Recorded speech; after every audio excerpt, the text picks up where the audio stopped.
outlines is definition of morphology syntax, definition of morpheme, two types of morphemes, deep and surface structure of syntax, symbol used in syntactic Pia's rules, and bracketing, labeled bracketing, and tree diagram. First is, what is morphology? The word morphology comes from the word morph, which means from, and logy, which means science. So, morphology is the study of morphemes and their various forms, and how to combine them in word formation. All languages have words, and in all languages, some words at least have an internal structure and consist of one or more morphemes. We can recognize that English words from such as talk, talker, and talking must consist of one element, its talk, and several other elements such as s, er, ed, and ing. And all these elements are described as morphemes. So, what is morpheme?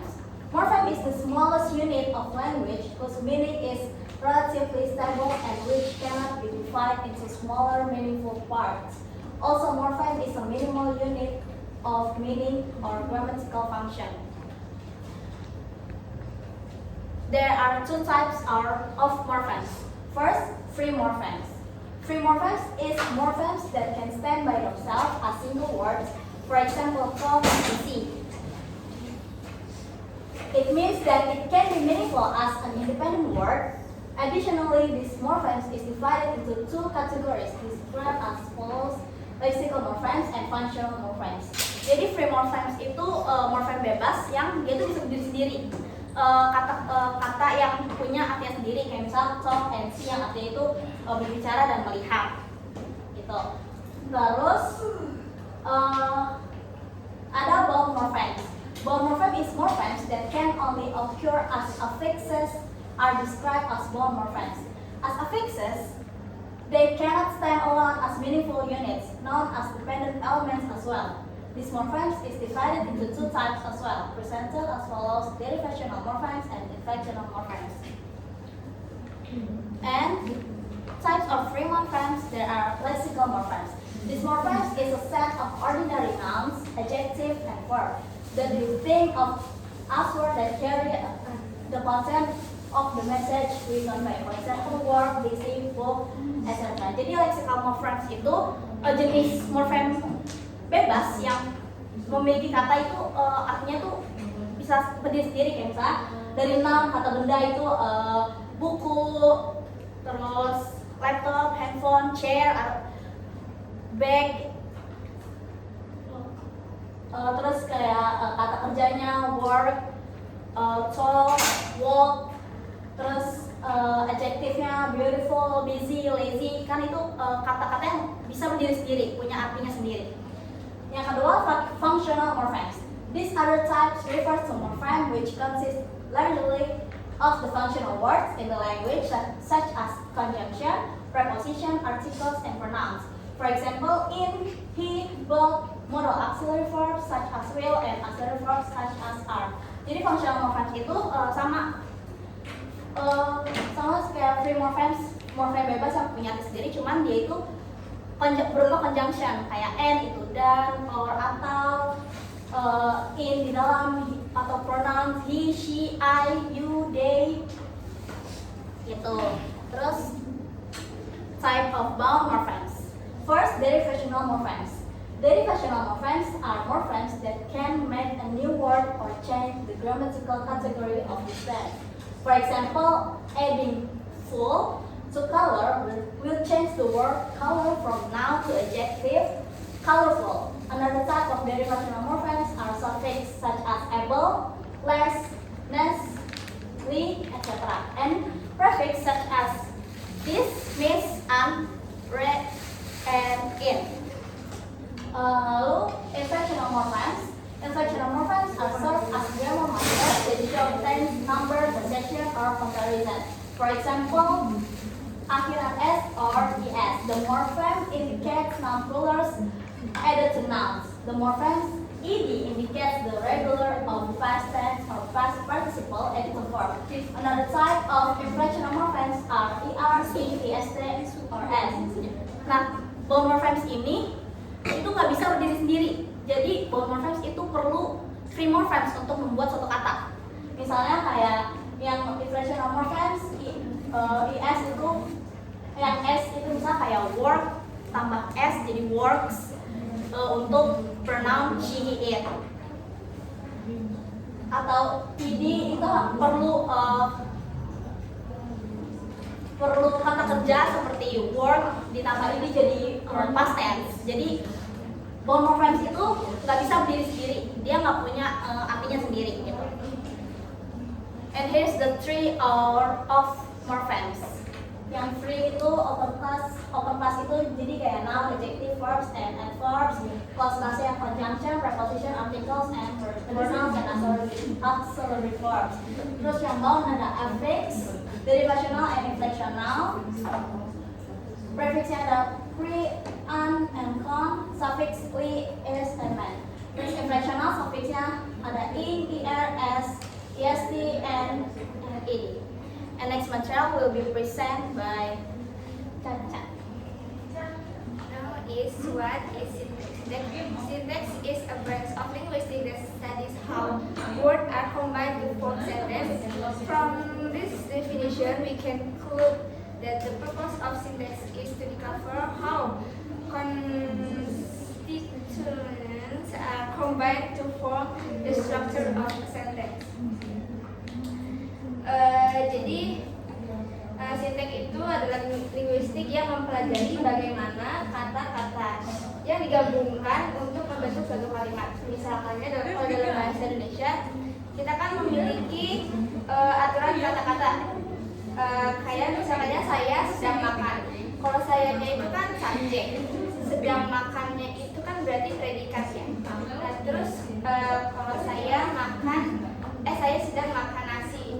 Kan nasinya itu berarti jadinya objek.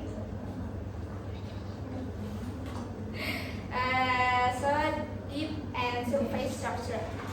Jacobs and Rosenbaum understand that the meaning of a sentence is confined by its deep structure, while the form of sentence is given by its surface structure. In other words, the deep structure represents the meaning of the sentence, while the surface structure represents the form used in communication.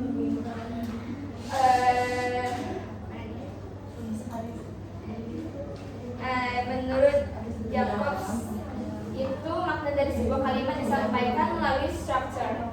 Deep structure, sementara bentuk dari sebuah kalimat ditentukan oleh struktur permukaan atau surface structure.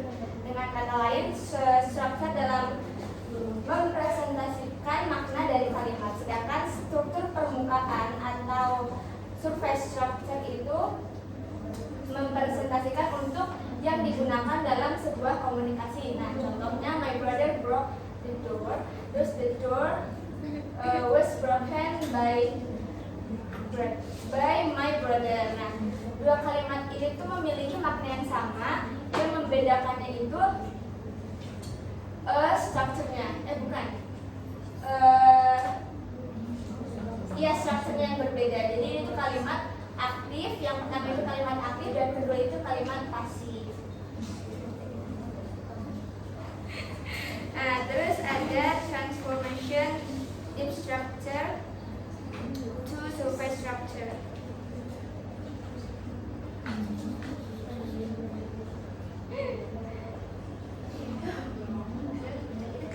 A language has transformation that change its structure into surface structure.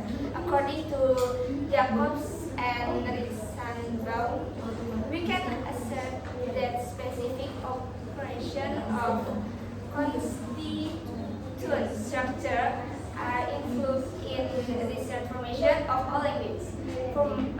Furthermore, they claim that this operation are known as elementary transformation operation, and they may be broken down into three fundamental operations described below that can be used to the formulation of specific transformation itu ada dilution, substitution, and deletion.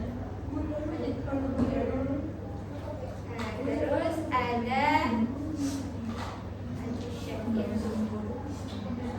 Bisa dilihat dari ini addition itu kalimat penambahan.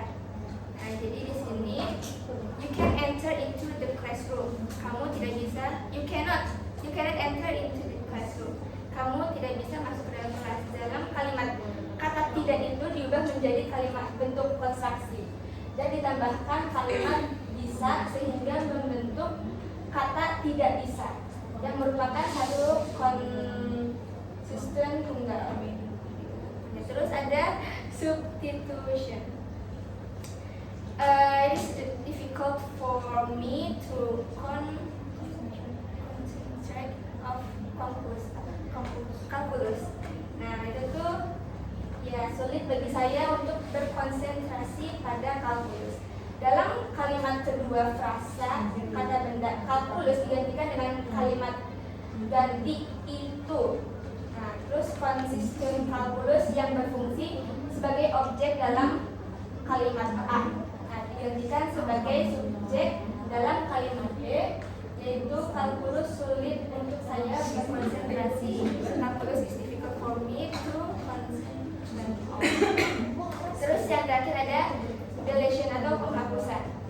Contohnya, Igor can play the violin, and the cat also can play the violin too.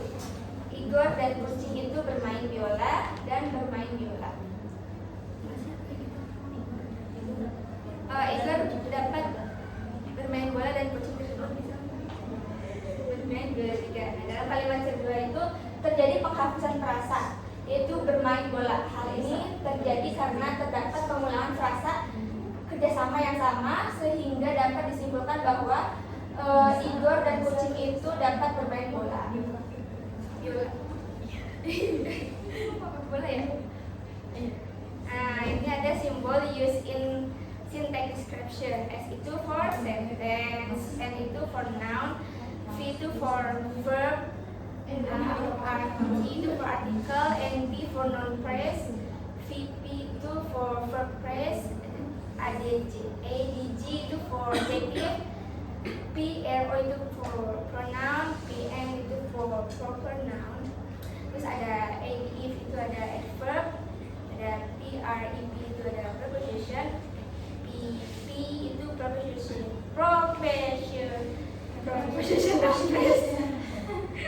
lanjut. Terus ada ungrammatical sentence. Itu unartistic atau tanda bintang gitu di atas. Is used when a sentence is grammatically incorrect. For example, grammatical. For example, grammatical. He come to my house at noon. Terus ungrammatical itu he come my house at noon. Terus ada consist of rewrite as. A right arrow is used to indicate the conversion of a syntax element. For example, press the house. The noun press NP consists of a determiner, and a noun indicates it can be written as NP. Determiner is N. Ada optional consistent, yeah. Run brackets indicate that the word inside is an optical component. Oh yeah, an optional constituent that these words can omit from the phrase without making it ungrammatical. For example, press the cat and the black cat. Both press are grammatical correct. Terakhir ada select one constituent only. Curly brackets are used to indicate that only one of the elements must be selected. This is necessary when there is a choice among different constituent. For example, choose a color red, white, blue, pink to paint the wall. And then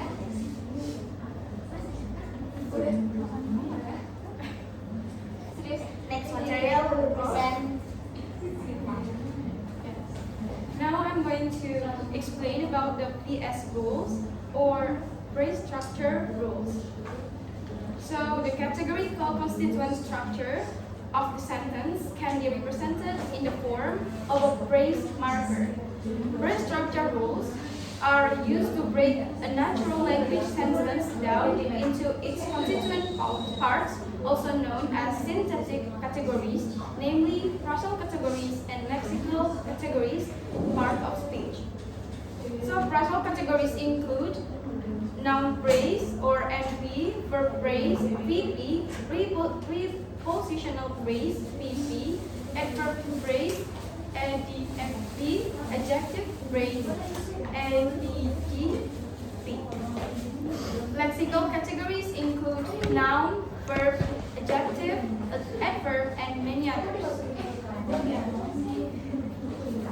So the first one is noun phrase. Noun phrase is a group of words which head of words is noun or pronoun. The following phrase structure rule indicates the possibilities that exist for the rewriting of the noun phrase.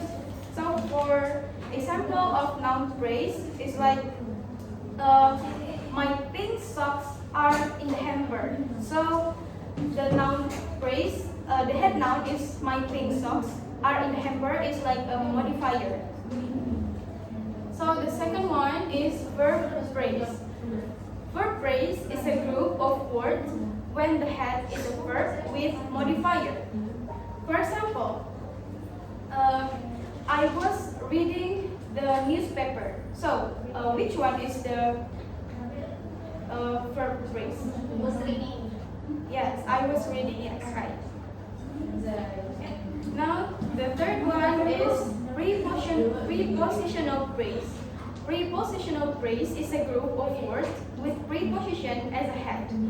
Prepositional phrase can be expanded into prepositional phrase by addition of complement. For example, the girl with the long hair. So, which one is the prepositional phrase?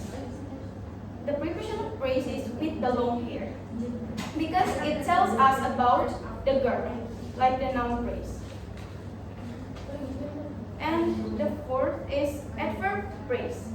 Adverb phrase is a group of words with adverb as a head. So, as we know, adverb like explain about, describe a verb of when, where, how, or why something happened. For example, she walked slowly into the store. The adverb phrase is walk slowly because it's how it happened. And the last is adjective phrase. Adjective phrase is a group of words with adjective is a head. So the headed by an adjective. For example, the dog covered in mud is mine. So the adjective phrase is covered in mud. So I think that's all from me. next practicing and rediagram. First one is practicing is sentence structure, which is represented by marking off each consonant from the sentence level to word level by square letters. For example, the snake killed the Jadi kan ini ada sentence nih ya. Jadi ini yang kita pisahin tuh mereka berusia lama masing-masing ya. Ada spill, ada snake, ada spill, ada the rat. Jadi di sini kan kita bisa ini namanya itu artikel ya. Kemudian ini ada noun-nya sebagai subjek. Lalu ini ada word-nya ya. Kemudian ini ada ini, kemudian ini ada noun sebagai objek. Berikutnya, level rating. In fact, the previous way to represent sentence structure shows the weakness is difficult to see. For example, which brackets go together to make up the constant theory form. It can be improved by adding an appropriate grammatical categories to each pairs of square brackets.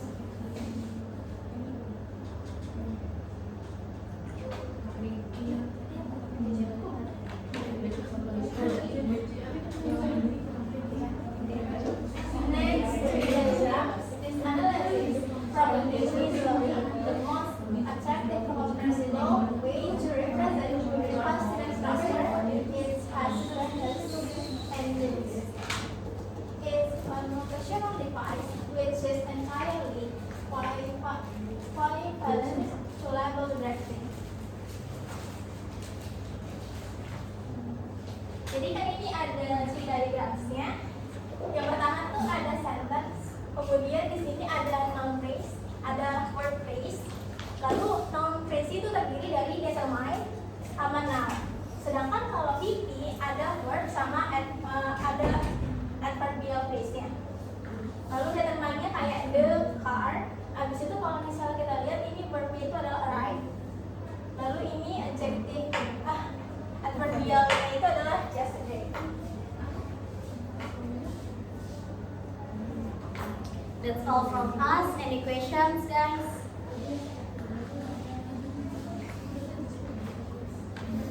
Quiz. Bisa belajar dulu.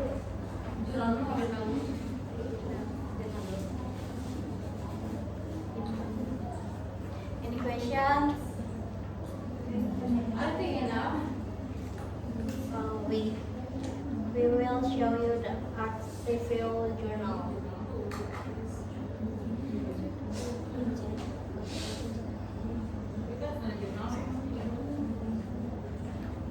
So the first journal is the effect of grammar teaching syntax in English on 5 to 16 years old, accuracy and quality in written composition. The background of the problem: a systematic review is needed in order to ask the question, what is the effect of grammar teaching on the accuracy and quality of 5 to 16 years old written composition? This perennial question has haunted the teaching of English for over a century. Although there have been extensive reviews of the question, views remain polarized with a belief among some teachers, newspapers, editors, and members of the public that such teaching is effective, and among others that it is ineffective. A systematic review is therefore required to provide an authoritative account of the result of research into the questions. So the research purposes of this journal is to conduct a systematic review to address the question of the effectiveness of grammar teaching on the accuracy and quality of writing composition in children aged 5 to 16 years old. This question has been a topic of debate for over a century, with conflicting views among teachers, editors, and the public regarding the efficiency of grammar instruction. The aim of the systematic review is to provide an authoritative and comprehensive account of research findings on this topic in order to inform educational practices and policy decisions. By synthesizing existing research, the review seeks to offer clarity and insight into the impact of grammar teaching on written composition skills in children across